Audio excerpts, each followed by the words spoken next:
distribusi muatan, kita bahas kembali distribusi muatan kontinu, bahwa lambda itu dinyatakan sebagai dq dl atau turunan muatan terhadap jarak, atau disebut juga rapat muatan garis atau rapat muatan linear.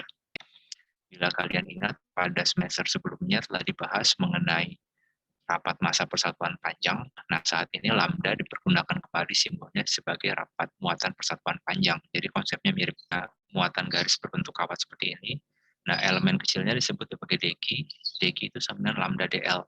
Nah, untuk mendapatkan muatan total daripada kawat ini, kita perlukan integrasi dari dq, atau tidak lain adalah integrasi dari lambda dl. Ada kasus-kasus tertentu di mana lambda itu nilainya konstan atau seragam atau uniform, maka lambda beri. Nah, integral dari dl atau panjang, elemen panjang daripada bendanya tidak lain adalah panjang benda total. Jadi untuk lambda yang sifatnya uniform atau seragam, tapi secara umum yang berlaku adalah ini, lambda sama dengan dq dl. Nah, untuk permukaan, jadi sebelumnya untuk lambda kita bahas muatan yang berbentuk satu dimensi. Nah, untuk muatan yang berbentuk berdimensi, kita gunakan cara yang sama, tapi di sini adalah sigma sama dengan dq dA. dA-nya bisa dx dy, bisa dy dz, bisa dz dx, tergantung permukaan mendatarnya yang kita gunakan apa. Nah, untuk koordinat polar, kita bisa gunakan dr, rd theta. Jadi ini ada sektor dari suatu lingkaran. Nah, ini adalah ilustrasinya, kita punya suatu lembaran yang bentuknya bebas. Nah, ada suatu elemen kecil disebut sebagai dq. Dq itu lambda dA, dengan dA adalah bergantung kita memilih sistem koordinatnya apa. Nah, untuk mendapatkan seluruh muatan daripada lembaran ini, kita lakukan integral dari lambda dq atau sigma dA. Kembali sama seperti sebelumnya, ada kalanya kita punya suatu muatan yang rapat muatannya seragam. Nah, karena seragam, di sigma bukan fungsi dari koordinat dA ini, sehingga dia bisa dari koordinat integral, dan kita bisa peroleh Q sama dengan sigma A, atau dengan kata lain, sigma sama dengan Q dibagi A. Ini adalah bentuk khusus untuk sigma yang bersifat homogen atau seragam. Nah, ini adalah bentuk yang umum. Nah, kemudian konsep ini kita perluas dalam 3 dimensi, sehingga kita punya namanya rho. Rho adalah dq dv, di mana dv adalah elemen volume, untuk koordinat kartesian bisa dx dy dz, untuk koordinat silinder bisa dr rd theta dz, dan untuk koordinat bola bisa dr rd theta r sin theta dv. Ini salah satu contohnya, kita punya muatan berbentuk prisma segitiga, elemennya misalnya prisma segitiga dq, dengan dq adalah rho dv. Pada saat kita mau menghitung semua muatannya, kita perlu lakukan integral Q, integral dari dq kecil. Dengan dq kecil adalah rho dv. Nah, di sini juga ada keadaan khusus di mana rho itu bukan fungsi dari posisi. Ini maaf, ini belum dirubah ya. Rho bukan fungsi dari posisi, sehingga dia konstan, dia bisa dikeluarkan, sehingga kita peroleh Q sama dengan rho V, atau rho sama dengan Q dibagi V. Ini berlaku bila rapat muatannya seragam. Sedangkan bentuk yang adalah ini, persamaan 9.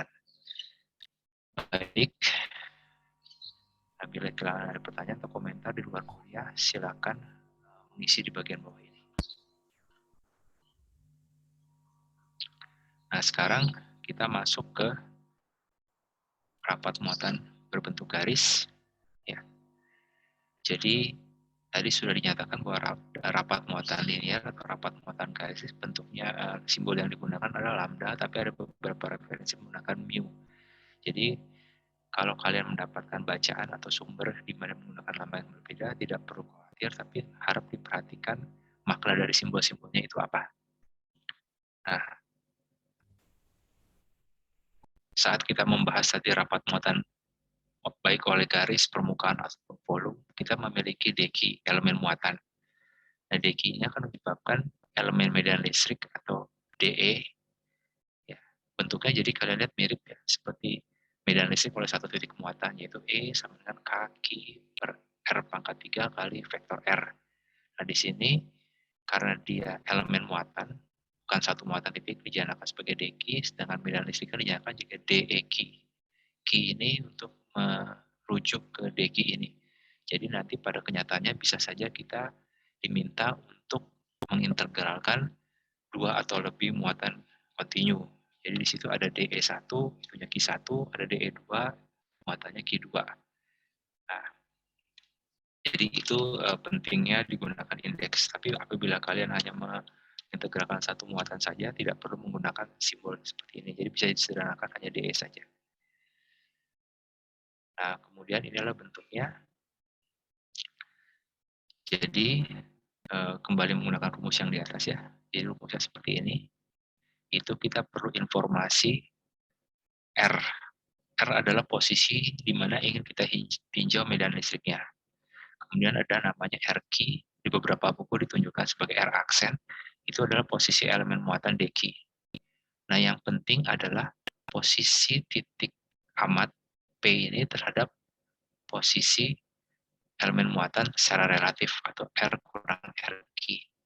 Nah, kalian bisa lihat di sini untuk membantu menghafalkannya, apabila kita punya vektor ke kanan, dan vektor miring ke atas, penjumlahannya adalah ini. Jadi kalian bisa lihat R key ditambah R min R key sama dengan R. Ini konsisten. Jadi dengan ini kalian bisa lihat bahwa kalau kita punya vektor ke sini R key, di sini R, maka ini adalah R kurang R key. Nah, karena ini adalah muatan garis, berarti deki ini perlu diintegralkan menjadi Q besar. Yaitu diintegralkan dari panjang ujung kiri ke panjang ujung kanan. Nah, koordinat ujung kiri dalam hal ini kita nyatakan sebagai minus L1, koordinat ujung kanan sebagai plus L2. Nah, nilai minus dan plus ini terkait karena kita memilih referensi di tengahnya ini adalah X sama dengan 0. Jadi bisa saja kalian memilih referensinya itu sembarang, akibatnya ujung kiri dan ujung kanan mempunyai nilai bergantung referensi yang kalian pilih. Itu sah-sah saja dan hasilnya akan sama. Ya. Tapi biasanya kita memilih sistem koordinat yang memudahkan kita untuk melakukan integrasi. Jadi bisa juga ini kita pilih Y-nya tidak di sini, tapi Y-nya di atas, di sini misalnya. Ini boleh aja, hasilnya akan sama. Tapi agak sedikit mungkin membingungkan, karena RQ-nya sendiri nanti memiliki komponen pada arah Y. Nah, itu jadi tidak terlalu sederhana. Nah, kemudian setelah kita mendefinisikan RQ sama dengan X topi, kemudian R sama dengan R besar Y topi, di mana R besar adalah jarak tegak lurus titik P terhadap muatan kawat, muatan garis, kita bisa tuliskan seperti ini. Jadi R min RQ sama dengan R besar Y topi kurang X topi, dan harga besarnya atau harga mutlak dari RR ini adalah akar daripada komponen arah X, maaf, ditambah akar X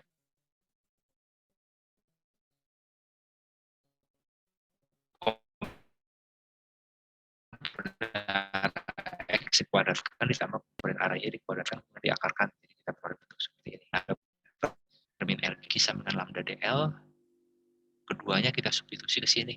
Jadi di sini adalah R min RQ, di sini vektornya R min RQ, di sini DQ lambda DL kita substitusi, kita peroleh seperti ini. Kita dapatkan A DQ R min RQ pangkat 3 R min RQ, kita substitusikan DQ lambda DX, R min RQ-nya jadi R kuadrat tambah X kuadrat pangkat setengah. Kemudian kita pangkatkan 3 menjadi pangkat 3 per 2. Vektornya adalah R besar Y topi kurang X topi. Nah,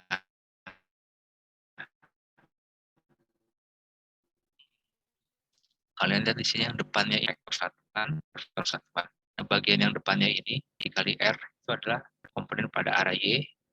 Bagian depannya ini dikalikan minus X adalah komponen pada arah X. Sehingga saya bisa tuliskan Q-nya medan listrik akibat muatan Q pada titik P sama dengan elemen pada komponen pada arah X ditambah komponen pada arah Y. Nah, ini kemudian dituliskan kembali. Saat kita mau menghitung integralnya, kita bisa integral perbagian ya. Karena X topi dan Y topi tidak perlu diintegralkan untuk hal ini. Dalam koordinat bola dan koordinat silinder hati-hati, ada beberapa komponen yang bergantung daripada integralnya. Dalam hal ini, untuk koordinat kartesian tidak. Nah, kita bisa peroleh bahwa EQX ada integral D EQX sama dengan minus K lambda integral dari X dx dibagi akar R kuadrat tambah X kuadrat pangkat 3 per 2. Sedangkan EQY sama dengan integral dari D EQY KR lambda integral dx dibagi r kuadrat tambah x kuadrat tambah 3/2. Nah, ini seharusnya bentuk integral seperti ini sudah kalian peroleh di matematika 1. Nah, kita bisa lihat hasilnya bahwa integral x dx dibagi akar r kuadrat tambah x kuadrat pangkat 3/2 memberikan minus 1/r kuadrat tambah x kuadrat pangkat setengah tambah c, sehingga kita bisa tuliskan seperti ini. Ini masih bentuk integral tak tentu ya, jadi c-nya bisa sembarang konstanta. Dengan untuk arah y, bagian integralnya menjadi 1/r kuadrat kali x kuadrat dibagi akar x kuadrat sama x kuadrat, r besar kuadrat sama x kuadrat sama c. Nah, kemudian kita bisa tuliskan kembali seperti ini. Nah, sekarang kita lihat lagi bentuk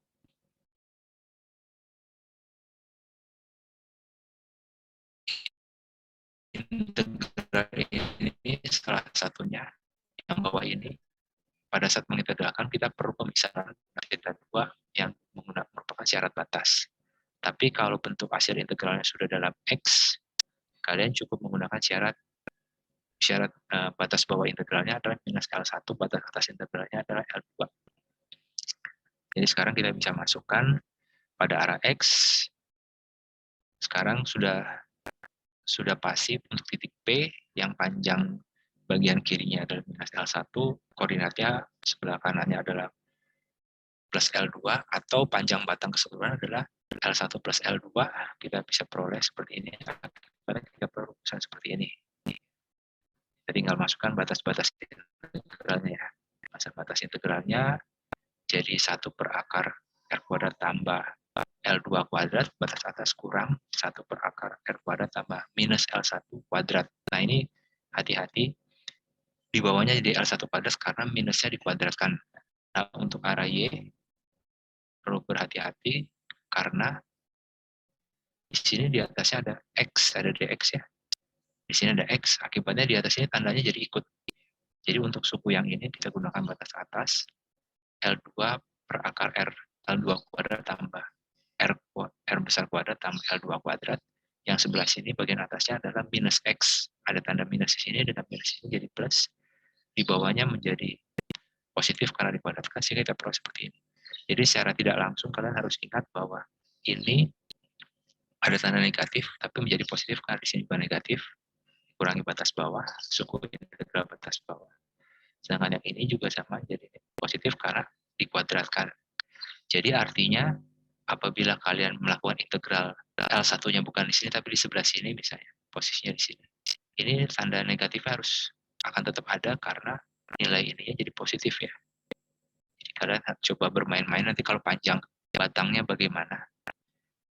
Nah, rumusan tadi, rumusan persamaan 11 dan 12 ini bisa dibentuk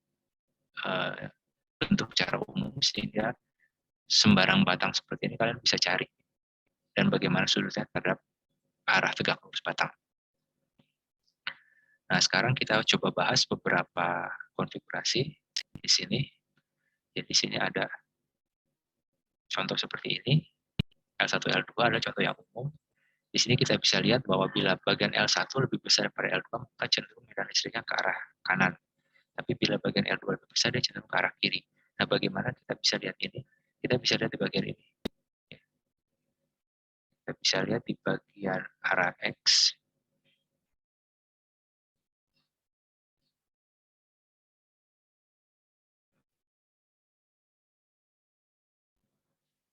Maaf, di arah X. Di arah X, kita bisa lihat kalau sisi kirinya lebih besar, L1-nya lebih besar, berarti ini akan lebih kecil daripada ini. Ya. Akibatnya 1 per kecil dikurang 1 per besar, nilai ini total akan lebih kecil dari nilai ini. Akibatnya nilainya positif. Tapi kalau L2-nya lebih besar, berarti ini akan lebih besar daripada ini. Nah, 1 per lebih besar nilainya akan lebih kecil daripada ini. Jadi suku ini akan lebih kecil daripada suku yang sebelah kanan. Akibatnya kecil kurang besar jadi negatif. Nah, itu yang menjelaskan kenapa medannya bisa diperkirakan seperti ini. Ini tunjukkan. Jadi di bagian arah X-nya kita bisa lihat untuk yang bawah, karena L2 lebih besar, berarti nilai ini akan lebih kecil sehingga lebih kecil kurang lebih besar akan negatif, akibatnya tandanya negatif. Nah, kemudian apabila di tengah, nah di tengah sebenarnya kalian sudah bisa melihat secara intuitif, kalau di tengah berarti komponen pada arah X misalnya sama, akibatnya hanya ada komponen pada arah Y. Dan kita lihat di sini, kita tidak punya komponen pada arah X. Jadi total medan listriknya adalah hanya pada arah Y. Dan di sini bisa dikatakan sebenarnya L1 sama L2 sama. Di sini saya masih cantumkan L1 sama L2 supaya kalian bisa melihat kaitannya dengan gambar 5 ini. Nah, kemudian bagaimana bila kita basi ujung? Nah, basi ujung sebenarnya sama saja. Kalau kita lihat seperti ini, membahas ujung tidak lain adalah L1 sama dengan L, L2-nya 0. Jadi tinggal kita masukkan L1 sama dengan L. Jadi di sini kan bagian batas bawah itu L1. Batas L2, L2-nya 0. Berarti jadi 1 per R kurang 1 per R kuadrat tambah L. Jadi kita perlu seperti ini. Untuk arah Y juga sama, kita masukkan L1 sama dengan 0, L2-nya sama dengan L.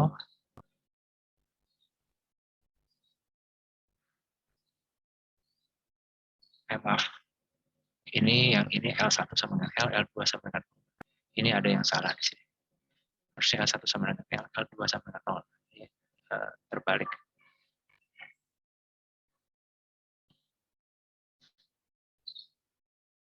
Oh maaf, yang ini untuk kasus yang gambar 6 bawah ya. Jadi di sini L1 sama dengan 0, karena sisi sebelah sininya 0, L2-nya sama dengan L. Jadi kita bisa peroleh bentuk seperti ini.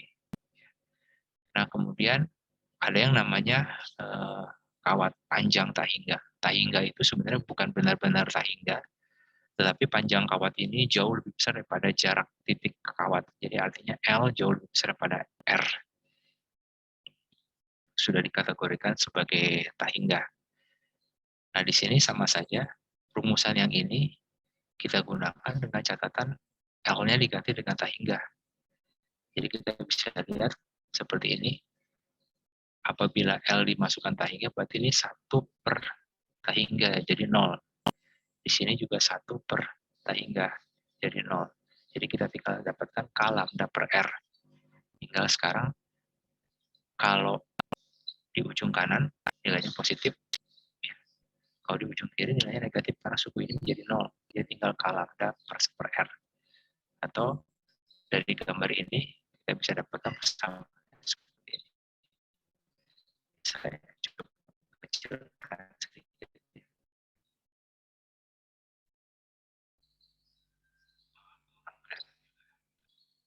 Jadi untuk yang bawah kita peroleh nilainya seperti ini. Kita lihat elemen pada arah X yang negatif, sedangkan yang atas ini elemen pada arah X yang positif. Nah, elemen pada arahnya tetap ke atas. Nah, sekarang kalau infinite length, jadi artinya kiri kanan sama, panjangnya sangat panjang. Nah, tidak lain menggunakan bentuk-bentuk sebelumnya dengan L1 kita hingga L2 kita hingga. Dan kita lihat kalau komponen pada sisi kiri dan sisi kanan sangat panjang, kontribusinya akan sama sehingga pada arah X tidak ada medan listrik, pada arah Y jumlahnya jadi total jumlah dua kalikan. Jadi untuk kawat bentuk seperti ini,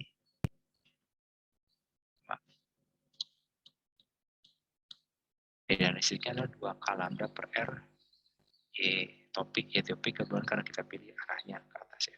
Kalau kawatnya nanti diputar 90 derajat, berarti ininya tergantung dari sistem koordinatnya. Tapi besarnya adalah 2 K lambda per R. Dan K adalah 1 per 4 pi epsilon 0, sehingga nanti ada rumusan yang mengatakan bahwa medan listriknya adalah lambda per 2 pi epsilon 0 R. Nah, itu sebenarnya hanya K-nya diuraikan dalam bentuk 1 per 4 pi epsilon 0. Baik, bila kalian ada pertanyaan di luar jam kuliah, silakan dituliskan di sini. Nah, sekarang kita masuk apabila bentuk muatannya berbentuk cincin. Ya. Jadi sama-sama masih rapat muatan linear, jadi menggunakan lambda. Nah, tapi sekarang kawatnya tidak lagi lurus, tapi kawatnya melingkar. Nah, kembali tidak bosan-bosannya saya tuliskan rumusannya. elemen muatan listrik akibat muatan Q yang terletak pada posisi RQ adalah DEQ sama dengan K DQ dibagi R kurang RQ harga mutlak pangkat 3 dikalikan vektor relatif posisinya R kurang RQ dengan DQ adalah lambda DL. Nah, di sini untuk sementara kita bahas dulu bila lambda bersifat seragam, artinya lambda bukan fungsi dari L, sehingga lambda dengan Q per L. Dan dengan ini nanti pada saat proses integral lebih mudah untuk dilakukan. Untuk muatan garis sebelumnya juga kita bahas lambda bukan fungsi dari L ya. Nah, sekarang kita masuk ke ring of charge. Ungkapannya seperti ini bentuknya.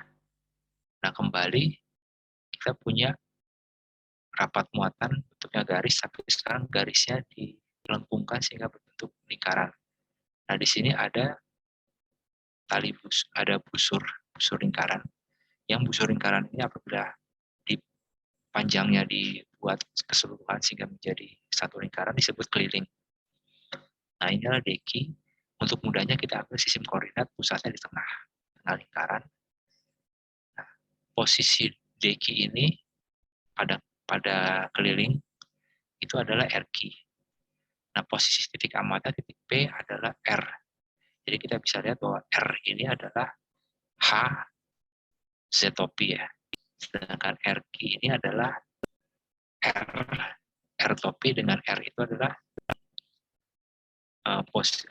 koordinat radial pada sistem koordinat silinder.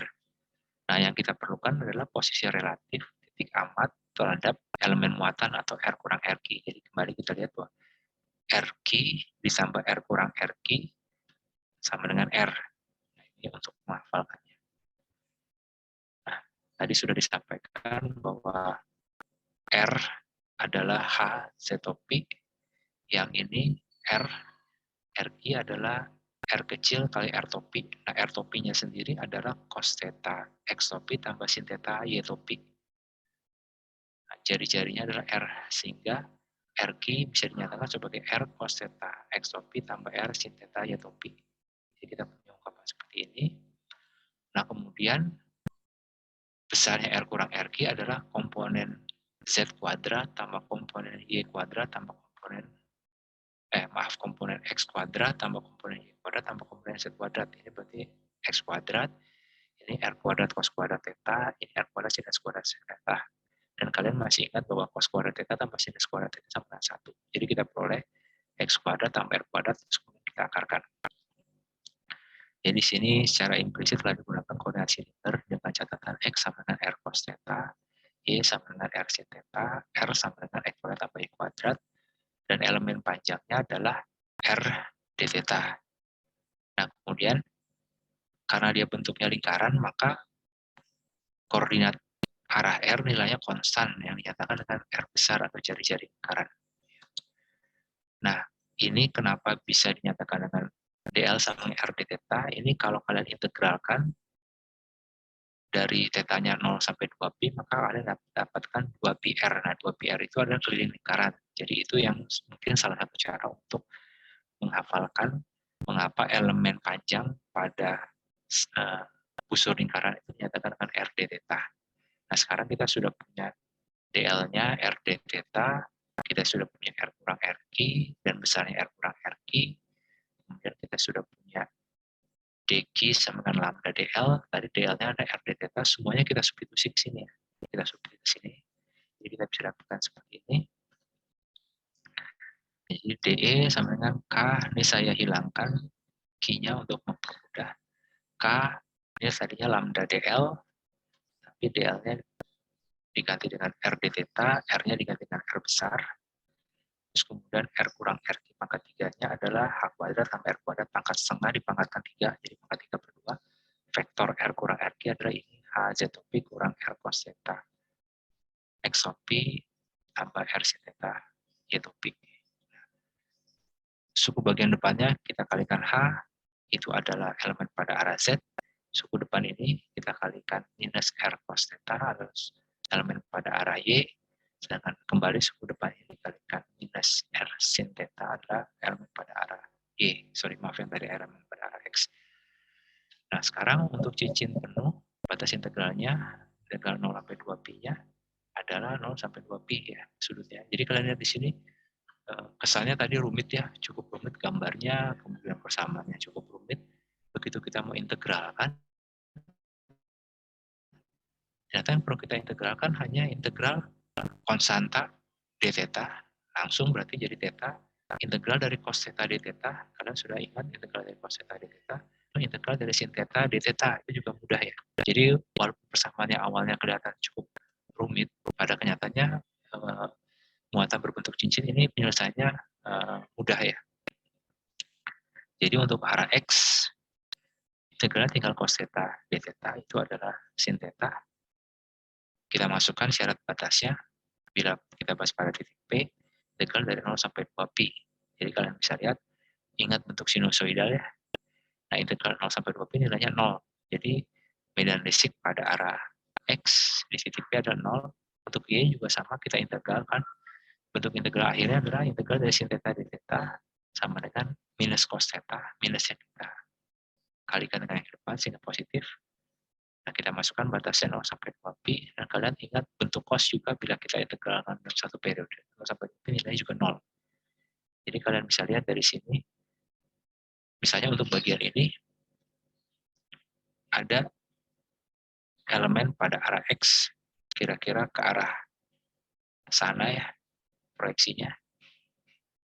Negatifnya ke sana sebenarnya. Nanti kalau DQ-nya kita cari elemen pada arah ini, dia akan ada yang ke sana. Sehingga ada lawannya gitu. Akibatnya nanti elemen pada arah X dan Y saling meniadakan bila cincinnya. Nah, ini yang sudah ditunjukkan komponen pada arah X 0, pada arah Y 0. Nah, tinggal pada arah Z. Nah, pada arah Z lebih sederhana lagi karena integralnya hanya di theta, integral dari theta kan theta. Kita masukkan sekarang batasnya 0 sampai 2pi. Sehingga diperoleh 2pi kurang 0, kan seperti ini. Nah, kita masih ingat lambda tadi. Dengan catatan ini semua dilakukan bila lambdanya homogen ya. Akibatnya lambdanya keluar dari integral semua ya. Lambdanya keluar dari integral. Nah, karena lambdanya keluar dari integral, maka lambda adalah Q per L. L-nya berarti apa? 2pi kali R besar ya. Jadi lambda kali 2pi R adalah Q.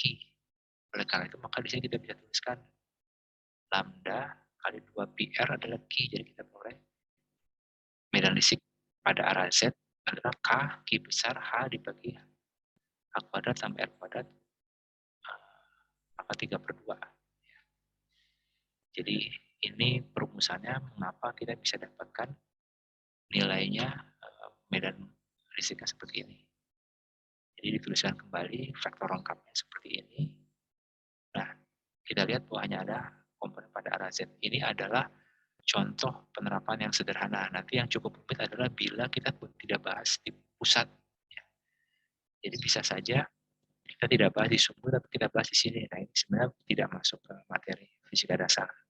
Tapi kalau kita bahas di sini, nanti komponen pada arah Y dan X-nya tidak 0, karena tidak saling meniadakan, karena batas-batas salah satu, kalau dia lebih dekat ke sisi sini, maka medan listrik kita lebih besar, sedangkan yang bagian sini lebih kecil, jadi tidak bisa saling meniadakan. Nah, jadi ini rumusan yang tolong diingat, bahwa medan listrik di sepanjang sumbu cincin oleh muatan listrik berbentuk cincin adalah K, QH per H kuadrat sampai R kuadrat, maka 3/2. Nah, bagaimana sekarang bila cincinnya masih di sepanjang cincin, tapi kita lihat pada jarak yang jauh.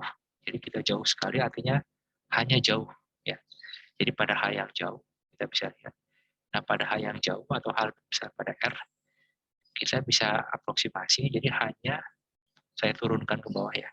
Jadi ini H, saya turunkan ke bawah adalah 1/H.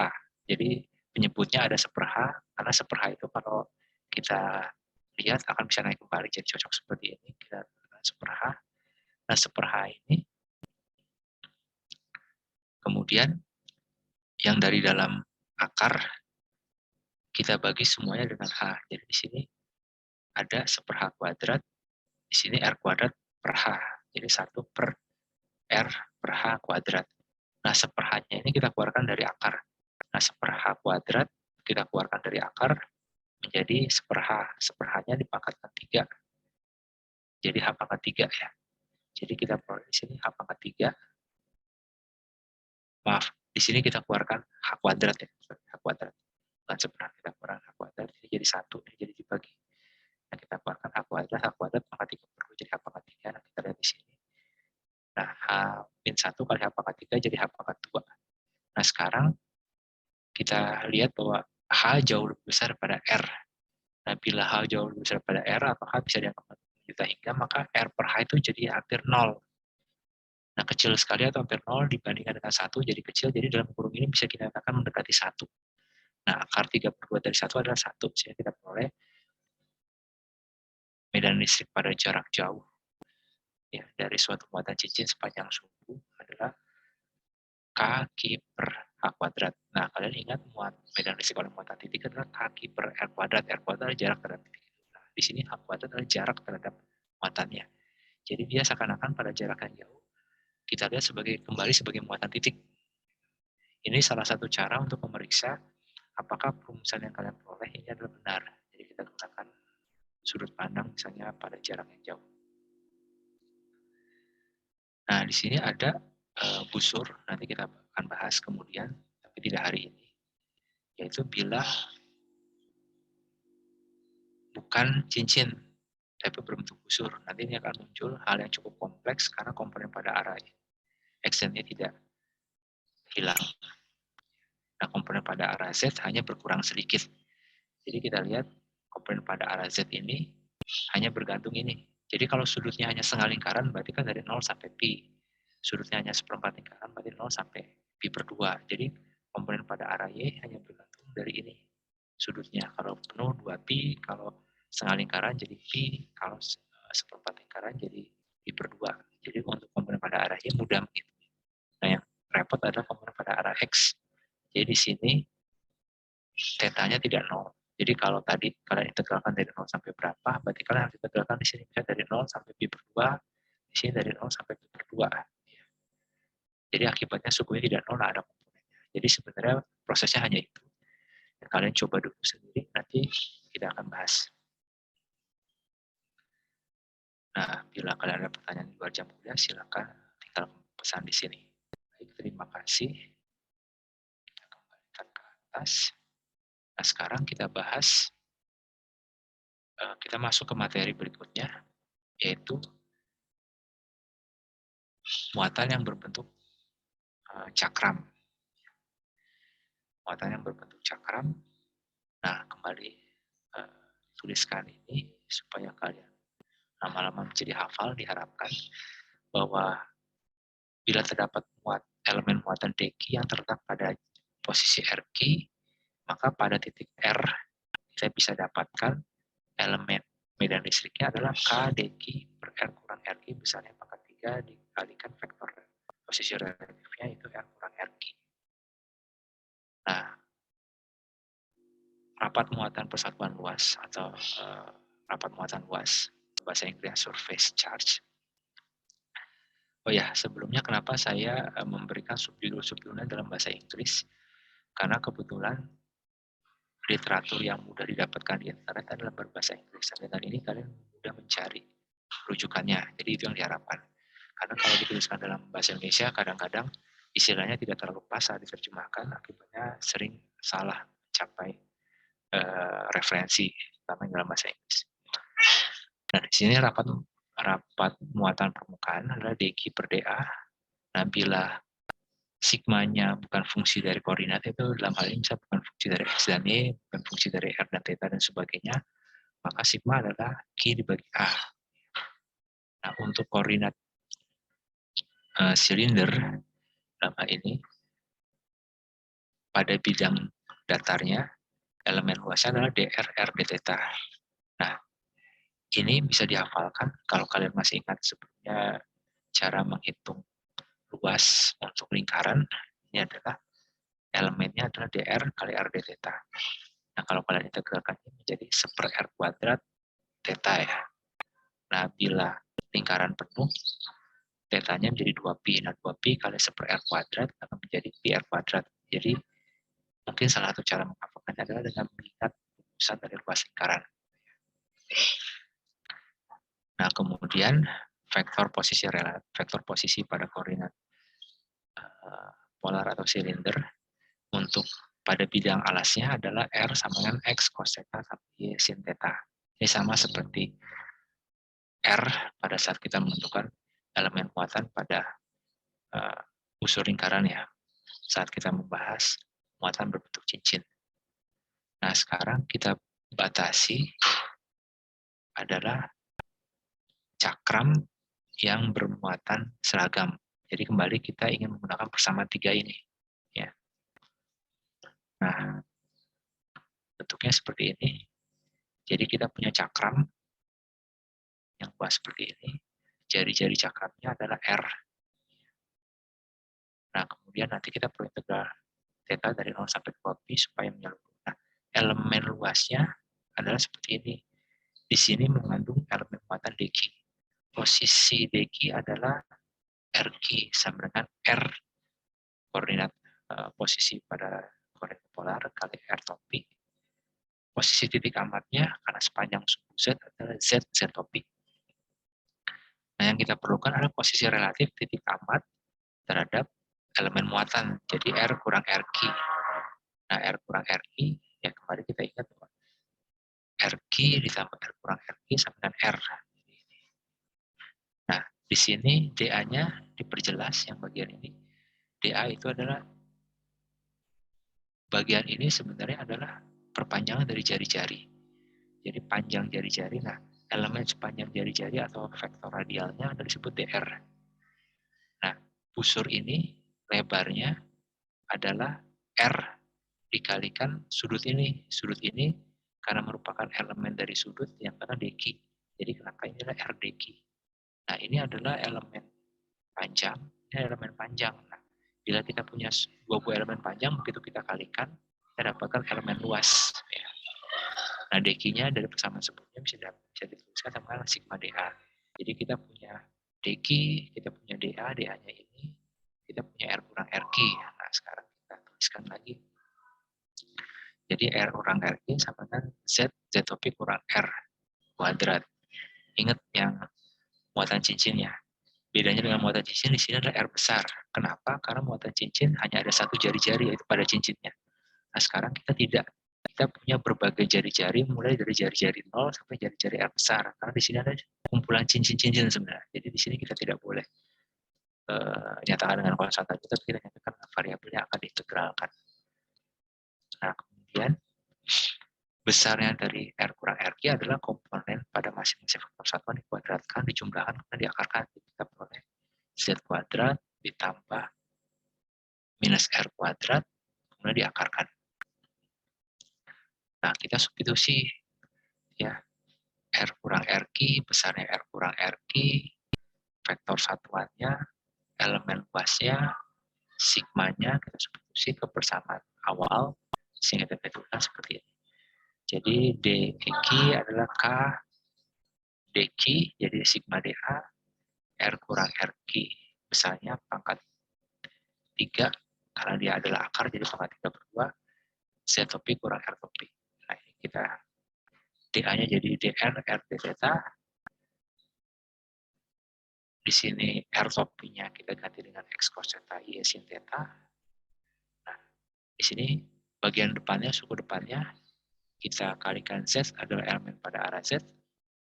Kembali bagian depannya dikalikan minus R cos theta adalah komponen pada arah X.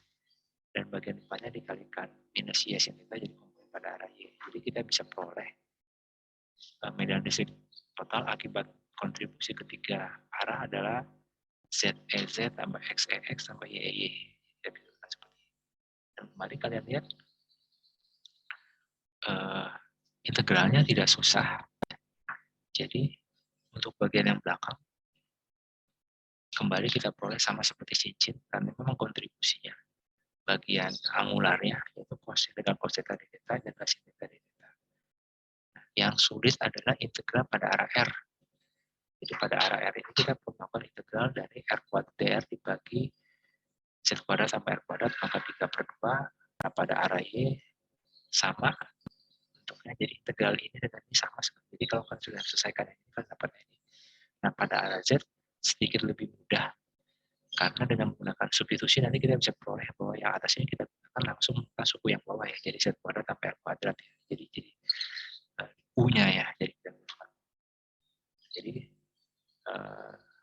kalian bisa lihat di tabel integral yang suku pada arah X dan Y menjadi seperti ini. Kalian bisa coba. Dan pada arah Z bentuknya jadi lebih sederhana karena menggunakan substitusi. Jadi kita peroleh seperti ini. Nah sekarang karena cukup panjang, jadi kita bahas satu persatu dulu. Jadi untuk pada arah X bentuknya jadi seperti ini. Jadi ada integral pada arah θ-nya dan ada integral pada arah X. Jadi bagian depan adalah hasil dari integral pada arah θ. Bagian belakang ada integral dari pada arah X. Jadi di sini bentuknya sudah umum ya. Jadi kalau kalian mengintegralkan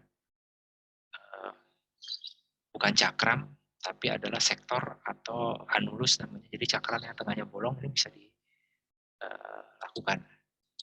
Jadi bergantung persoalannya. Nah, pada arah Y mirip untuk bagian pada arah R-nya. Tapi pada arah Y-nya, pada arah θ-nya angularnya adalah bentuknya cos. Nah, untuk Z komponen lebih sederhana. Karena pada arah angularnya hanya sudut, dan pada arah R-nya seperti ini. Nah, kemudian kita lanjutkan, kita jumlahkan semua. Jadi medan listrik pada titik P akibat elemen muatan pada posisi R topi adalah kontribusi pada arah X, pada arah Y, dan pada arah Z. Nah, sekarang kita bahas masing-masing keadaan yang mungkin ya. Jadi keadaan yang dapat diperoleh. Nah, pertama ada yang namanya anulus. Jadi anulus itu bila cakram tapi tengahnya bolong. Jadi artinya karena dia cakram atau full melingkar penuh. Jadi θ1 dengan 0, θ2 sama dengan 2pi. Jadi gunakan nanti ini. Pada arah X, pada arah Y, pada arah Z, kita gunakan kembali. Kita substitusi θ1 0, θ2 2pi, tapi ada R1, ada R2. Jadi R1 itu adalah, jadi kalau kita lihat gambar di sini, jadi kita integralkan misalnya dari R1 sini sampai R2 sini, jadi hanya bentuk cincin tebal sebenarnya lebih tepat. Itu anulus cincin tebal. Jadi kita peroleh seperti ini. Maaf. Nah, yang disebut sebagai cakram adalah bila R1-nya 0. Jadi mulai dari pusat sampai pinggir, sampai R. Θ-nya kembali melingkar penuh dari 0 sampai pi. Jadi persamaan 17-nya tereduksi jadi seperti ini. Karena bagian tengahnya ini R1-nya 0. Nah, di sini saya tuliskan tanda mutlak untuk hati-hati karena Z yang bagian ini dikuadratkan dan diakar, dan hasil dari akar selalu positif ya. Jadi hasil akar positif. Padahal bisa saja kalau saya tuliskan seperti ini, saat kita membahas di atas. Jadi kita di sini, maaf kita kembali ke sini. Kita membahas di atas ini berarti elemen pada arah Z tandanya positif. Kalau saat kita bahas di bawah, elemen pada arah Z tandanya negatif. Jadi posisi akan menentukan di mana kita membahasnya. Jadi tanda ini diperlukan agar kita yakin. Jadi pada saat kita bahas di atas Z-nya positif, ini adalah nilainya positif dibagi nilai positif, jadi nilainya positif.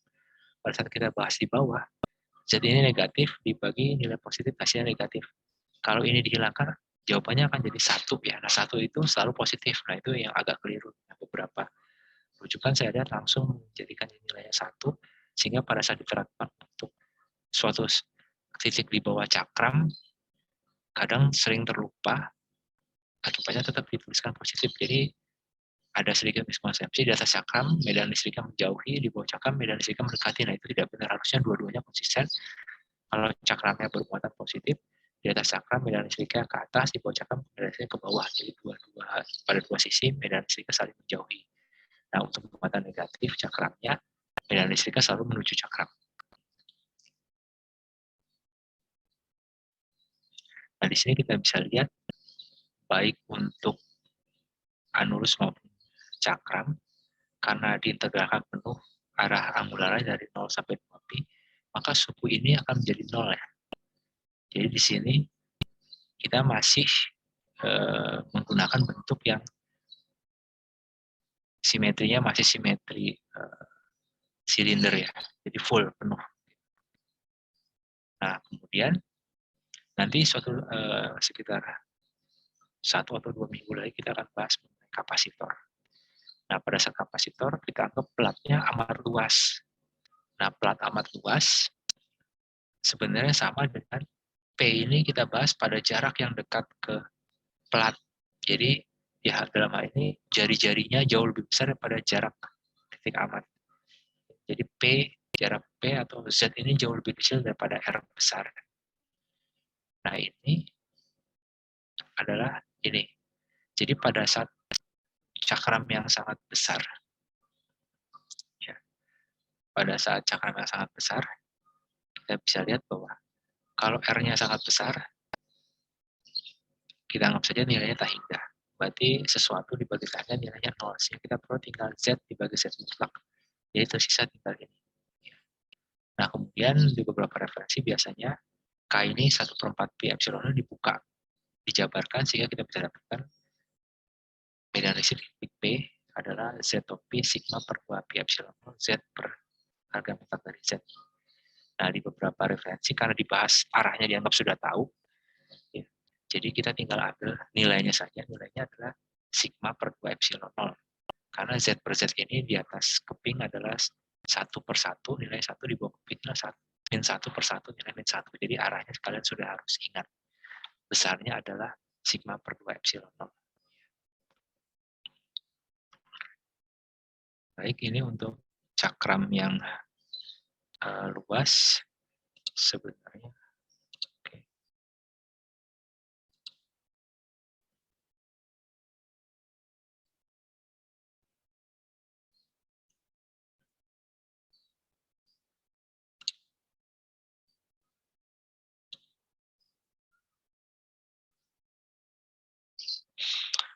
Nah, ini ada satu lagi. Ini pendekatan yang lain ya. Jadi di sini kita akan membahas cara mendapatkan medan listrik oleh suatu cakram luas, tapi kita tidak mengintegralkan seperti ini.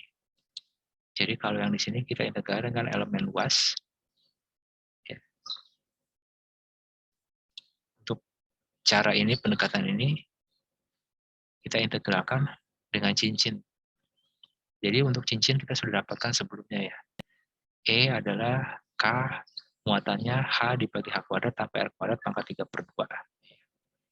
Nah sekarang kita punya, kembali kita bahas. Jadi karena ini tadinya adalah lambda, sekarang kita ganti dengan sigma adalah dq dA. Kita batasi untuk kasus muatan seragam sama dengan Q per A. Dengan dA-nya adalah tadi sama RDR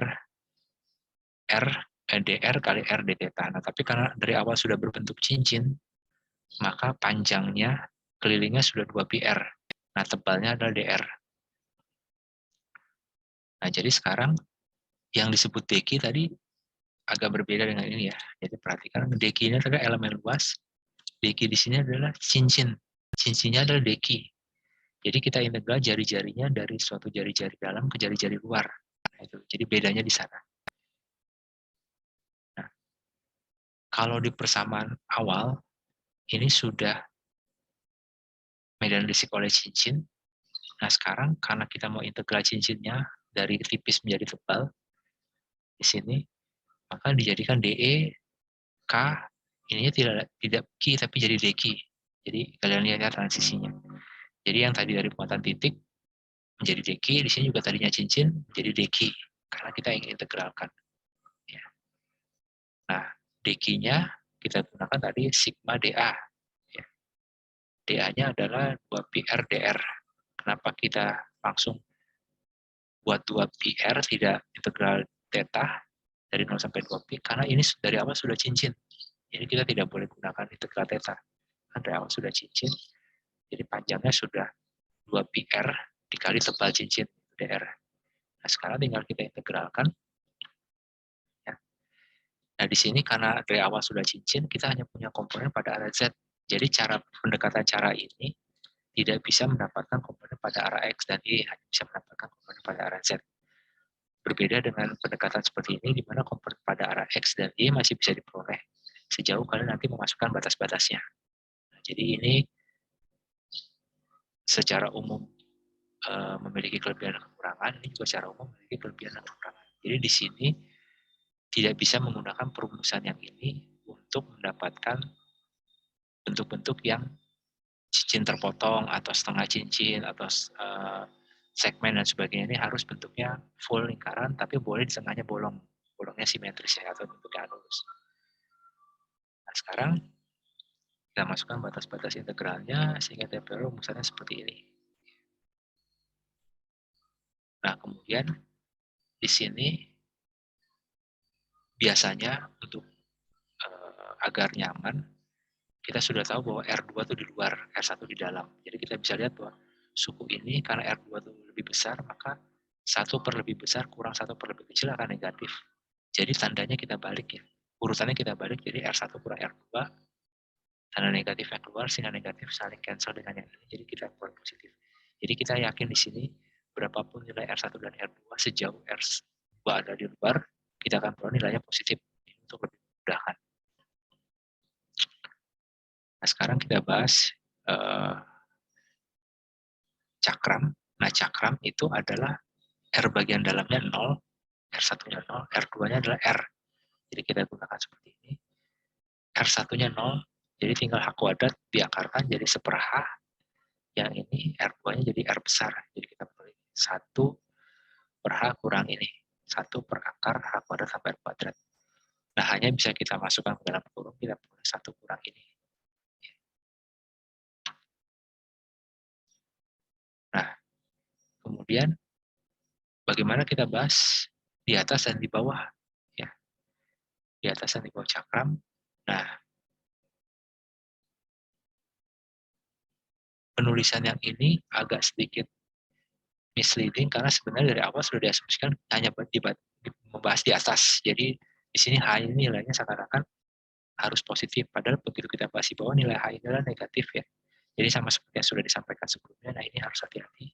Oleh karena itu di sini dituliskan dalam bentuk yang lebih umum ya, yaitu bahwa untuk anulus medan listriknya adalah K sigma 2pi Z dibagi akar ini.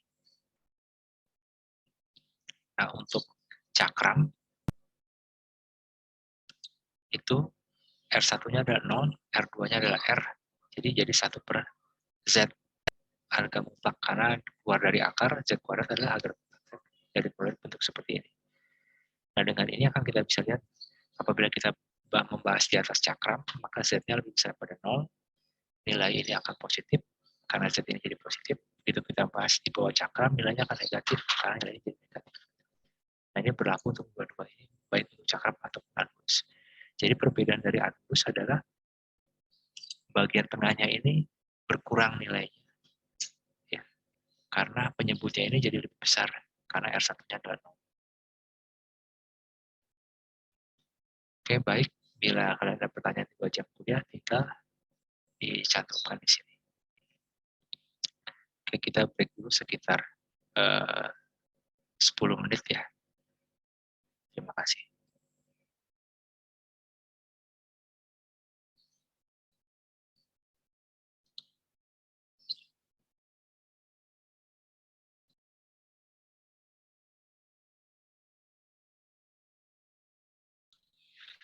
Oke, baik. Kita lanjutkan.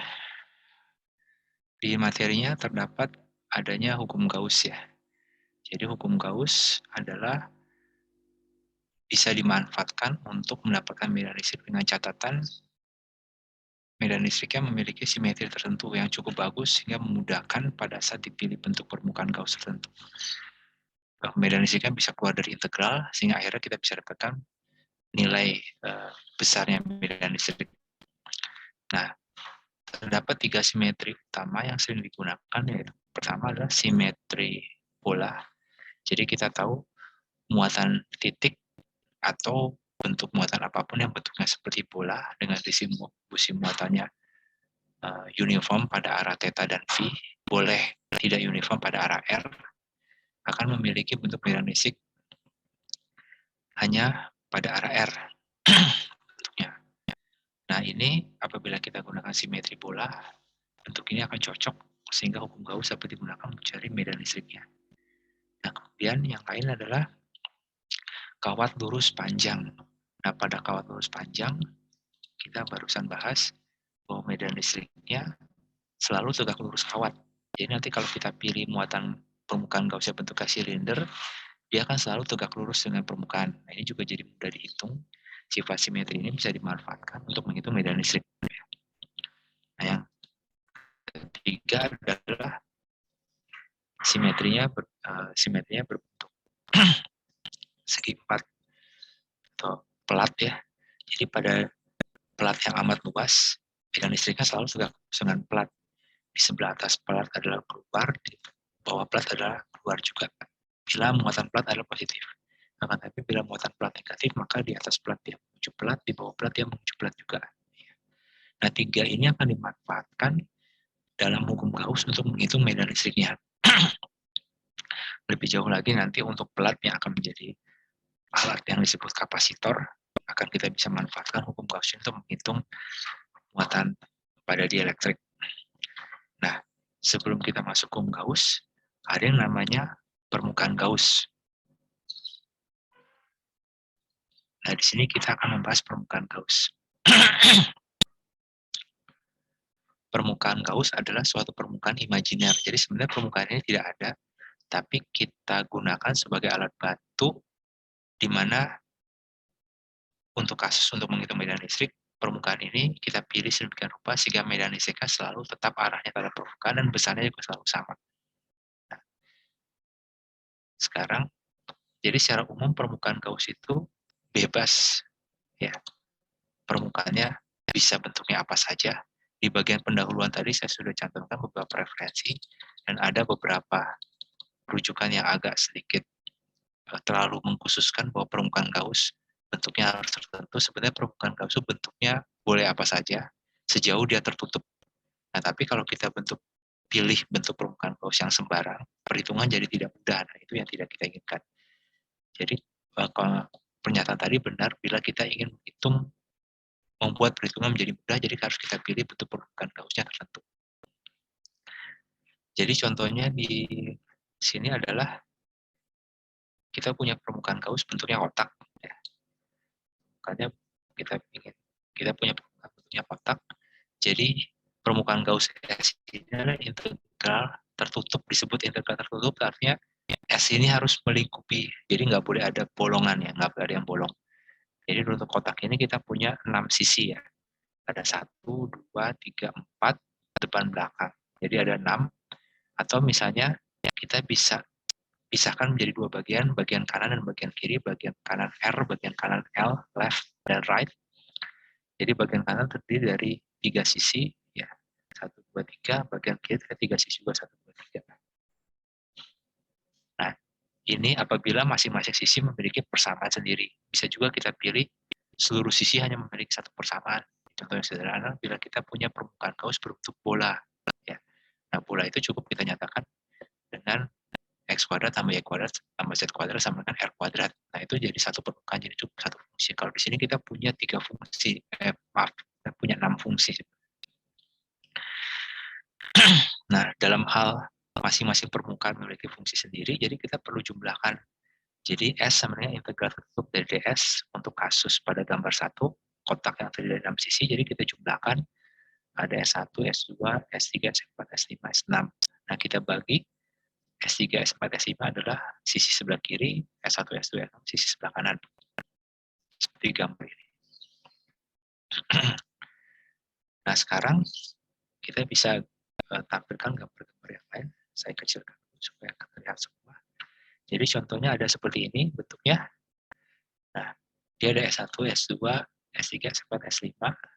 Di sini ada S1 sampai S5. Maaf. Sampai S5. Di sini ada S1 sampai S4. Di sini ada S1, S2, S3. Nah, kalian bisa lihat bahwa Yang A ini begitu dirapatkan akan membuat tertutup ya. Jadi saling menutup. Yang B ini kita lihat bahwa S1 ini kurang besar. Dia harusnya seperempat lingkaran. Nah, tidak cukup. Sehingga ini tidak disebut permukaan Gauss karena dia tidak cukup menutup. Nah, yang 3 ini bentuk kotak tadi, tapi alas dan tutupnya ditiadakan. Jadi dia bukan permukaan Gauss karena bagian atas dan bawahnya kosong. Nah, untuk yang ini menjadi permukaan Gauss karena ada lingkaran, setengah lingkaran sebelah belakang, setengah lingkaran sebelah depan, atau seperempat lingkaran ditutup dengan suatu lingkaran. Jadi selubung lingkaran dibagi dua, kemudian yang bolongnya ditutup dengan lingkaran. Ini juga menjadi permukaan Gauss. Nah, ini bukan permukaan Gauss yang mudah dipakai untuk menghitung medan listrik, tapi saya hanya ingin menunjukkan bahwa sembarang permukaan bisa digunakan sebagai permukaan Gauss, asalkan dia tertutup. Jadi dua contoh ini adalah contoh yang tidak tepat sebagai permukaan Gauss, dengan dua contoh ini contoh yang tepat. Nah, sekarang berikutnya adalah pada hukum Gauss ada konsep yang namanya muatan yang terlingkupi. Jadi pada saat kita buat permukaan Gauss, kenapa perlu tertutup itu, kita ingin tahu sebenarnya dalam permukaan yang kita buat itu berapa banyak muatan yang terlingkupi yang berada di dalam. Jadi bayangkan permukaan Gauss seperti jaring. Pada saat kita menjaring ikan di laut, yang kita harapkan adalah kita hanya peduli ikan yang ada dalam jaring ya. Ikan yang ada dalam luar jaring banyak. Nah, kita nggak peduli karena tidak bisa kita apa-apakan. Nah, jadi untuk permukaan Gauss juga sama. Kita bahas hanya permukaan yang muatan yang ada di dalam permukaan.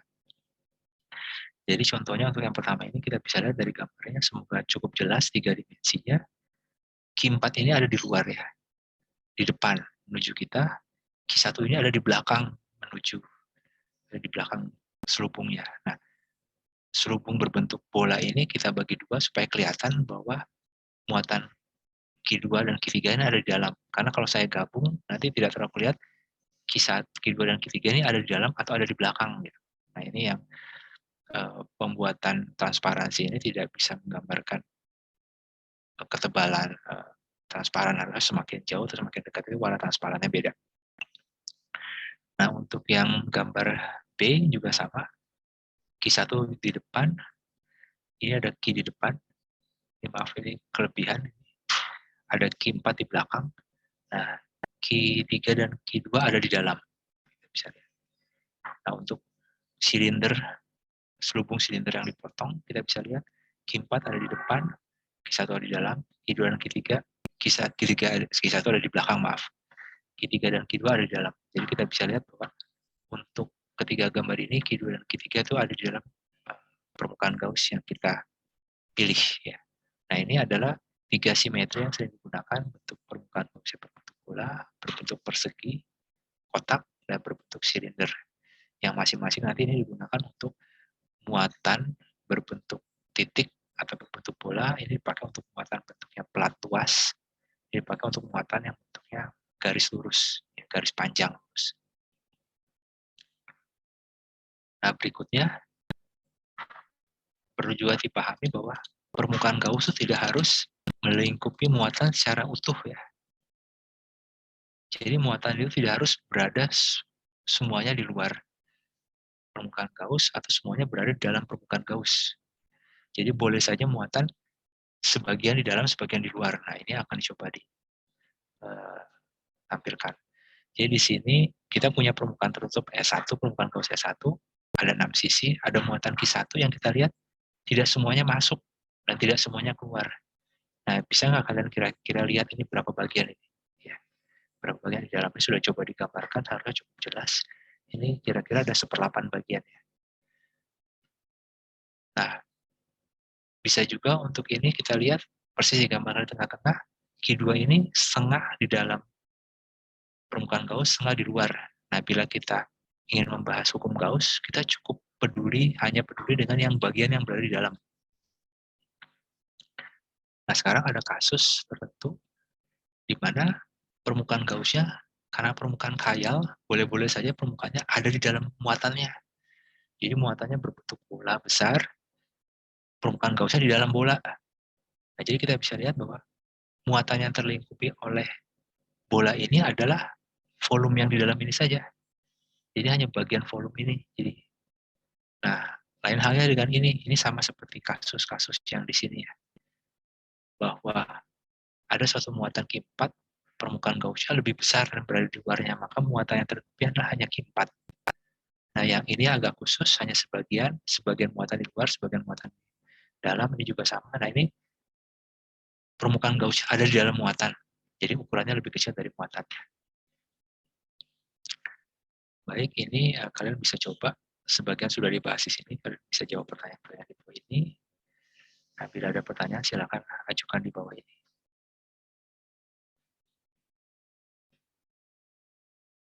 Nah, apa pentingnya kita bahas permukaan Gauss? Jadi komponen dari hukum Gauss nanti ada dua. Ada permukaan Gauss yang melingkupi, yang sebenarnya digunakan untuk menghitung flux. Dan ada namanya flux medan listrik. Ya. Nah, jadi di sini kita coba lihat flux medan listrik dinyatakan dengan V, ya. VE sama dengan E dot A. Jadi flux itu bisa dikatakan adalah sesuatu yang menembus suatu luas. Gitu. Nah, bisa jadi kalau tadi bentuk permukaannya berbentuk bola dan sumber muatannya muatan garis, maka ada di suatu tempat besar medan listrik dan arahnya tidak selalu tegak lurus permukaan misalnya, atau arahnya selalu berubah. Nah, maka untuk itu kita perlu melakukan integral. Jadi di sini E ini selalu berubah-ubah terhadap A, jadi kita perlu melakukan EDA. Tapi bila E dan A selalu tegak lurus misalnya, artinya E bukan fungsi dari A ya. E-nya bisa kita keluarkan dari integral, sehingga kita peroleh jadi E dot dA. Jadi persamaan satu ini lebih umum dari persamaan dua. Mungkin padanan yang mirip waktu kalian belajar mekanika adalah usaha ya. Usaha sama dengan F, vektor F dot vektor S. Tapi apabila gayanya fungsi dari posisi seperti gaya pegas, maka jadi integral F titik D S-nya vektor ya. Jadi F dot ds. Nah itu. Jadi kira-kira bentuknya mirip secara matematik. Nah kemudian ada namanya normal vektor. Nah normal vektor itu adalah vektor yang tegak lurus dengan permukaan. Nah permukaan dA ini nanti kita nyatakan dengan NA. Jadi yang A ini kita nyatakan dengan entopi A, dA ini kita nyatakan dengan entopi dA.